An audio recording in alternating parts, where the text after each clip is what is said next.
social media is an evidence trail, as let's call it proof of the pudding.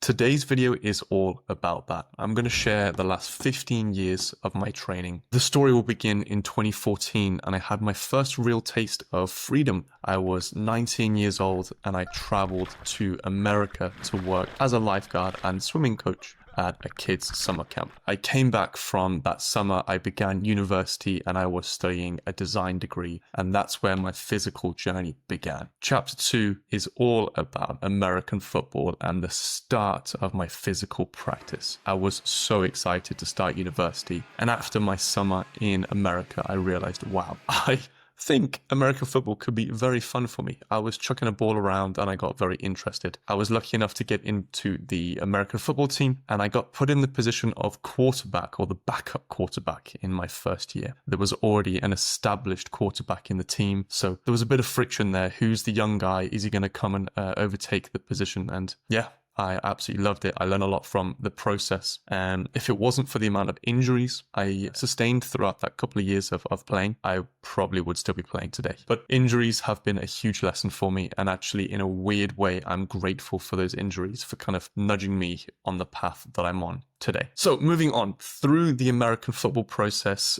after year one, the coach and the team could see that I was incredibly motivated. I was incredibly involved. And I was voted fitness secretary. So I was involved in the team's S&C coaching. This was a fundamental period for me in 2015 because it allowed me to really start to learn performance coaching. Alongside the American football, I was then put into a CrossFit gym. I was a poor student, so I was exchanging my time kind of cleaning and just being helpful in the gym in order to get this membership. And I was there every day, all the time, after uni, before uni. Whenever I go there, I was soaking up as much knowledge as possible. There was an amazing Olympic weightlifting coach there, so I began doing some Olympic weightlifting, and I was really big on just physical training. It was the first time in my life that I had dove into physical training. I was at this stage 20 years old, and I was raring to go. Towards the end of my American football career, let's say, moving into 2016, I had some significant injuries, and it really made me question my training and what I was doing. And it was the first time in my life that I'd sustained a major injury that stopped me from doing what I wanted. And what I realized is that I could either mope around and I could be sad, or I could change course and I could take action and try something new. And this was the beginning of my body weight strength training. I realized I could do chin-ups, I could do dips, and in CrossFit there was an amazing scene of handstand walking at the time. So I got really into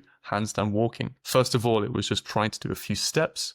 And eventually it was making obstacle courses, walking up and down levels, turning around, trying to do as much as I possibly could whilst the knee recovered and whilst my neck recovered. And I had the opportunity through this time to move to Germany. And when I moved to Germany, I went to study at the German sports school, the Deutsche Sporthochschule for the German speakers. The philosophy of the university was learning by doing. I was able to jump into Olympic weightlifting for the first time with proper coaching. Gymnastics for the first time. I got to learn a handstand and the gymnastic rings and everything that was surrounding the Geräteturnen, or the kind of gymnastic art. I started climbing for the first time. This was an amazing find for me and something that I still have a passion for today. What I managed to understand was that it's not about the peak specificity that's so important. For me, what's amazing is the variability and broad spectrum of experience, exploration and opportunity a physical practice can have. And this was really inspiring. It was the first time I saw a multifaceted practice emerging in my life rather than one specialism. I started to move forward and really focus on my climbing. I was enjoying training more and more. I was really leaning into the body weight strength training, and I was really motivated to learn the handstand. Now, before I left for Germany, I realized that I wanted to get stronger and better in my handstand walks. And so what better way to do so than pulling a sled or pulling weights along? I thought, well, I need to load it, so let's try and load it. And this is genuinely true, by the way. This is what led me to understand that you could actually hold a handstand still. I'd never seen it before. I was trying to walk and get stronger in my handstand walk. And rather than doing that, I loaded the sled so heavily that I couldn't actually move forward. forward and I just leant backwards into the weight, and therefore I held the handstand. Bing! I realized a handstand was possible. And throughout my time in Germany, I was basically refining my static handstand, trying not to walk. This is not my coaching process now. I would never teach someone this method.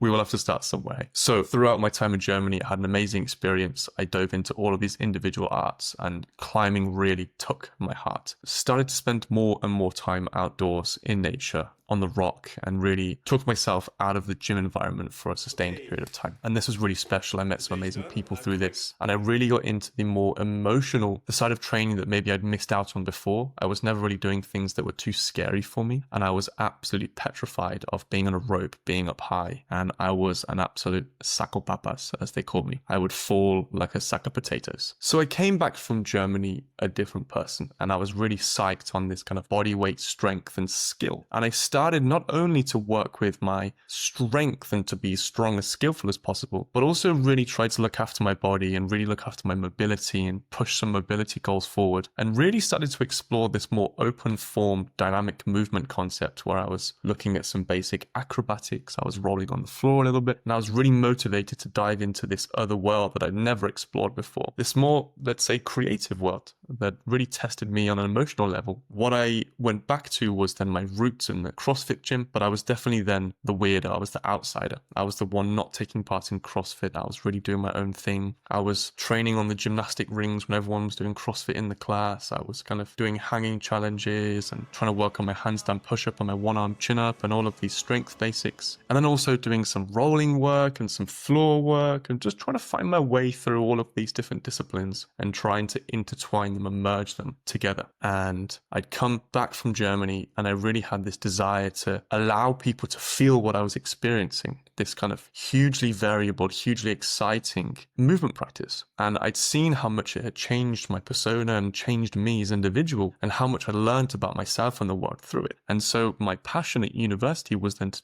write my thesis on movement in the education system. I didn't want anything to be designed to be easy. I wanted everything to actually be difficult, the same as it would be in nature. Therefore, students would have to be aware of their environment. They'd have to really engage with their environment. They'd have to work to get what they needed out of it. Through this time, I got a message on Instagram saying, "You're doing some interesting stuff. We have a movement gym in Australia and we'd love for you to come and support us in coaching." I handed my thesis in, I finished my degree, and off I went to Australia the very next day. I'll be honest, moving to Australia without much money in my bank account, just finishing university, wasn't the smartest choice maybe, but it was the smartest choice on an emotional level. I had the best year of my life. This was the year that I really leveled up my practice. I really became professional in my programming. Prior to this point, I was very volatile. I was soaking up like a sponge as much as possible. I was incredibly inspired and motivated, and I would seek out teachers in person, but I would never really follow a strict program. I was always making up my own stuff, just seeing what worked for myself, tinkering with sessions. And throughout that time, I was just putting them on Instagram. So if you scroll back now to 2016 and before, you'll see the sessions that I was creating for myself. Quite cool. Anyway, I was lucky enough to go and live with Harry Williams.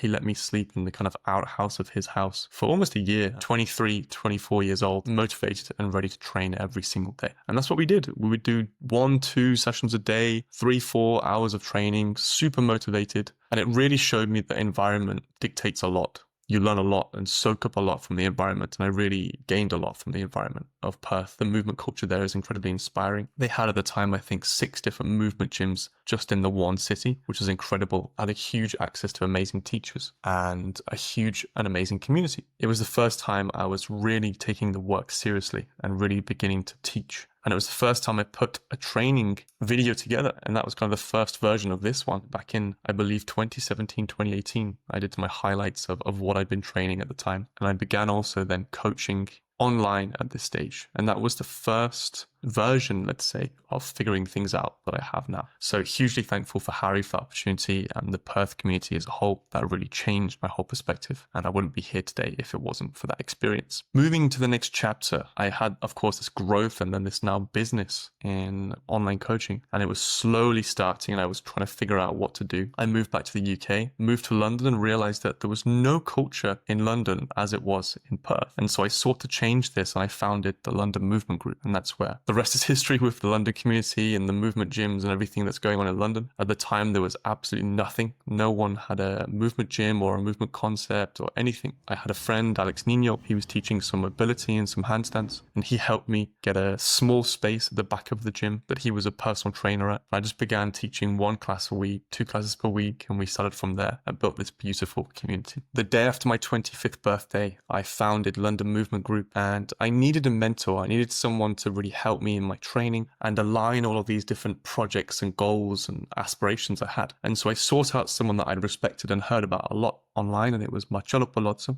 And I engaged in a year's online coaching with him, attending a few seminars, a few workshops in person, and had a great relationship and working progress throughout the year of 2019 into 2020. I focused a lot more again on the capacity and general strength, and I achieved a lot of these basic goals, which I was very proud of. I was at my heaviest I ever was. I was about 86 kilos back then. I achieved the 1-arm chin-up again. I was having multiple meat hooks. Had some amazing progress in the bar muscle up. It was something that I always found very difficult. I wasn't naturally powerful or quick. And so I went from not being able to do 1 bar muscle up to doing multiple with very nice form. My mobility improved. But one of the most important factors for Marcello that drew me in was the parkour aspect. And so at the end of our training, we began working with parkour. So into 2020, I'd ticked off a lot of the lower leg strength goals I had. I improved my deadlift and my back squat.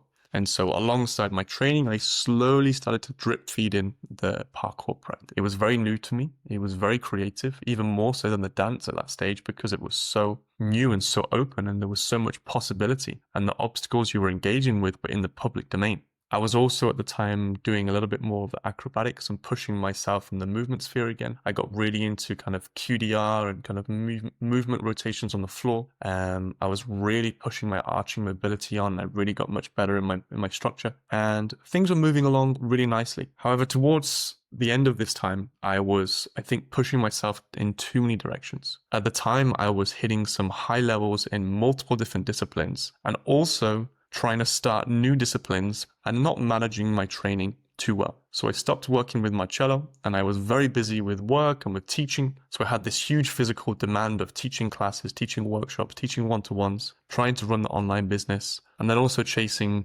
10 different goals in my own training. And of course, what happened? Boom, I had a huge injury. 2020 came. It was a tough year for many people. The world shut down. I lost a lot of my business. Stress ramped up hugely, and I didn't take it easy on myself. And what happened was, I think the effort from the parkour and the impact alongside the arching and extreme dynamic acrobatics, plus the overall stress of the world shutting down and half my business going, was a perfect storm for quite a significant back injury. So moving through 2020 into 2021, I had a pretty rough time. 2021 was a bit of a write-off for me. I kind of secluded myself away. I just did what I could. I spent a long time trying to rehab and trying to work with different people, different ideas to try and support my back and the recovery. I never gave up, but I definitely had a dark time. And this is the first time in my life that I was really confronted with mental health issues and my business being taken away from me, my body being taken away from me. And it was a vulnerable time. I don't want to go into too much detail, but that was something. I was juggling, I was playing guitar, I was balancing sticks, I was doing some easy climbing here and there wherever I could. I was doing some strength and mobility whenever I felt like I could, trying not to trigger the back and trying not to live in fear of the back. But it was a tough time. Anyway, moving through that, we then moved into 2022 and the world started to open up. I started to try and grow the community back and grow the business back and really live again. I started to improve the back and I started to really work and improve on my strength and mobility. I dropped the things that were causing me pain, so the parkour work took a bit of a side. But overall, I was having a good year. It was positive. I met my now partner and things were moving in the right direction. I was starting to feel safe and secure again, one could say. I was realizing, as I did when I was younger, I needed to focus on what I could do that didn't cause me pain rather than focus on what I couldn't do. And so climbing re-entered my life, and in 2022, 2022 around about, I was really focused on my climbing again. I was really enjoying climbing because it was something that really gave me joy. It reminded me of what I'd lost, and it also didn't affect my back. It was really positive and important for me. And through this process of gaining confidence and security in my body, other aspects of my practice started to filter back into the mix. I started to be able to dance and move again and be a bit more fluid. I was able to arch again and do some different type of jumps. And slowly but surely, a more creative side to my practice also came through. Into 2023, I began training parkour again. I was jumping around, having an amazing time. I really enjoyed this kind of freedom. They were not consistent sessions. It was, less than one time per week on average, but climbing was really there. It was really important for me. I spent more and more time outdoors, did a few outdoor trips, had some great success there, and really began to feel like myself one more time. I had great support from friends, family, my partner through this period, so that's important to note. And then into 2024, and we decided to spend some time in the Azores, the Portuguese islands, and they are incredible. In this period, I realized, again, I needed to make sure that I'm focused on my training in a way that is supporting me and not trying to do things that were not accessible. The Azores are very humid. They are very volatile in their weather systems, and so climbing wasn't really much of an option. We could get out a few times, but overall it wasn't so great. So I decided to do things such as trail running and freediving.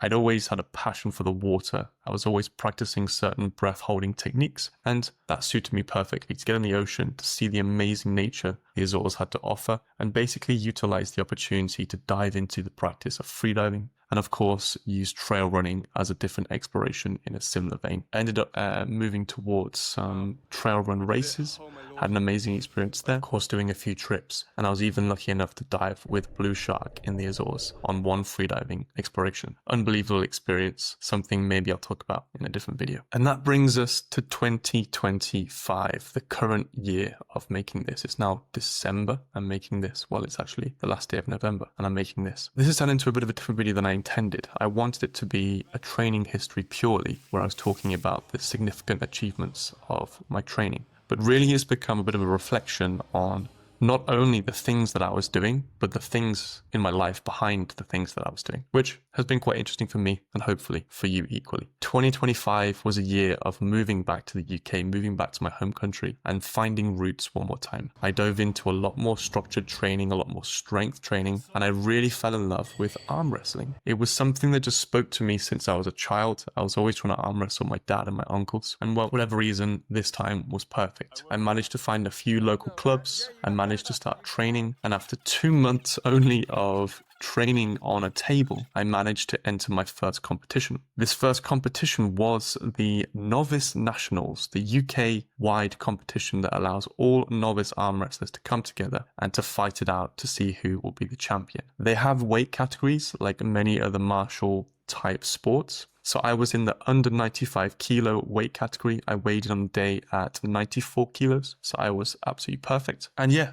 the rest is history. I came third place on my right arm, which means I then got my professional certificate. I am now classed as a professional arm wrestler in the UK. So that was a pretty cool experience. What's next? I don't know. Hopefully what rings true throughout this whole process is that figuring things out is at the very core. I do not care for trends or things that people say you should or shouldn't do, or optimizing this or efficiency that. I just love to push myself in areas that I find interesting and joyful, and hopefully that rings true not only in my own training but very much so with my students that I'm coaching. I help them very much dive into the areas that they feel most resonant with their own life, with their own goals, and with their own individual life experience. That's the core of figuring things out. That's the philosophy I hold dearly, and I do my very best to support all of these students through this process. That's probably it for today. Again, guys, thank you so much for watching. At making this video, we have 5k subs, so thank you to all 5,000 of you. If you're watching this and you're not subbed, please feel free to both sub, comment, like. That's already 3 things. Oh, and the 4th thing, share it with a loved one. Share it with someone that you think might enjoy this video, because that's great for everyone. They might enjoy it, you look like a good person, and I get an extra viewer. It's a win-win-win. Thanks so much, guys. All the best, and keep figuring things out.